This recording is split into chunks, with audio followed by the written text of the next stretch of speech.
Ecclesiastes Chapter 2. The emptiness of pleasure. I said to myself, "Go ahead, I will test you with pleasure, enjoy what is good." But it turned out to be futile. I said about laughter, "It is madness," and about pleasure, "What does this accomplish?" I explored with my mind how to let my body enjoy life with wine and how to grasp folly. My mind still guided me with wisdom until I could see what is good for people to do under heaven during the few days of their lives. The emptiness of possessions.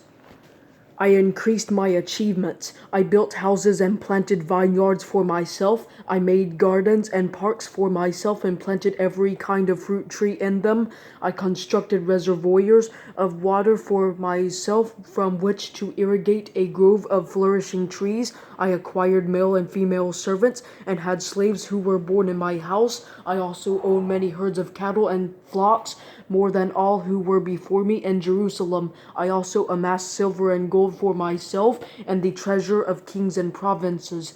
I gathered male and female singers for myself and many concubines, the delights of men.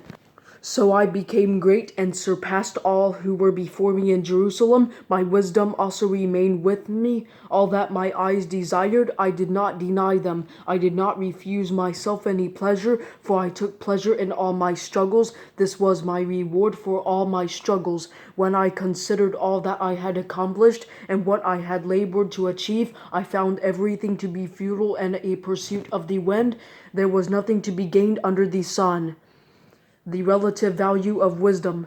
Then I turned to consider wisdom, madness, and folly. For what will the man be like who comes after the king? He will do what has already been done. And I realized that there is an advantage to wisdom over folly, like the advantage of light over darkness. The wise man has eyes in his head, but the fool walks in darkness. Yet I also knew that one fate comes to them both. So I said to myself, "What happens to the fool will also happen to me. Why then have I been overly wise?" And I said to myself that this is also futile. For just like the fool, there is no lasting remembrance of the wise man, since in the days to come both will be forgotten. How is it that the wise man dies just like the fool? Therefore I hated life, because the work that was done under the sun was distressing to me, for everything is futile and a pursuit of the wind. The emptiness of work.